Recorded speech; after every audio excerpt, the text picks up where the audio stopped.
on one level, there's, your actual organizational structure under state law. And so like we're a California corporation, but there's, corporations from every state. And you can be a benefit corporation under the laws of that state. And it's related, but it's independent of actually being a certified B corporation. So it's the group behind B Corporation. B Lab is the one that provided a lot of the legal work for driving it through all the states. But they're two separate. So you can be a certified B Corp without being a benefit corporation in your state, and you can be a benefit corporation in your state without being a B Corp. But what we really encourage is for everyone to be both. Be a certified. Now you'll have to excuse me. I'm sorry. You're going to have to explain to me again. I missed that. What's the difference between a B Corp and a benefit corp? So the B Corp is basically a company that goes through this very in-depth assessment.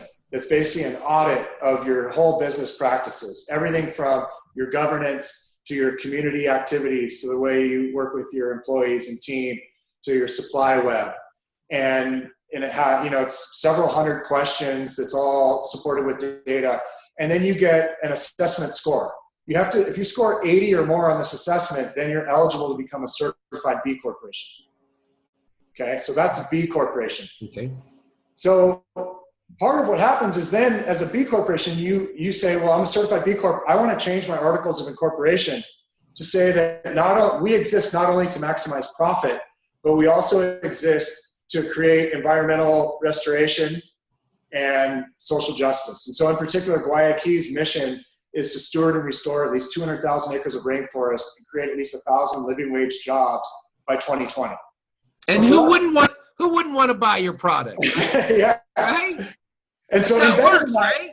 Exactly. Yeah. So embedded in that, because we have such a direct model, there's also an economic element that's embedded in that.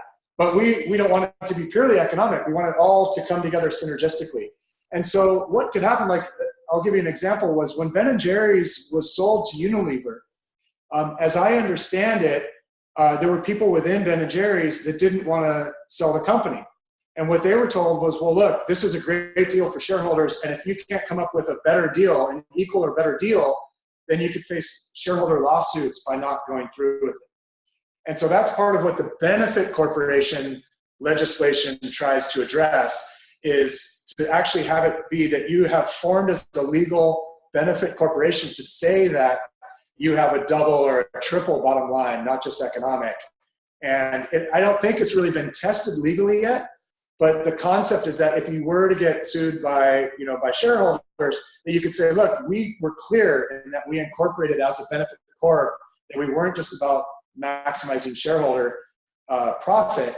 And in that way, in the case of, if you were selling the company or whatever, you could justify a company that maybe was going to pay a little bit less, but was way more aligned with your values and ultimately what's going to make you a better company over the long haul.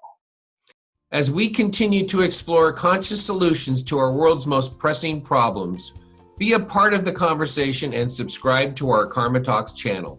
Thank you.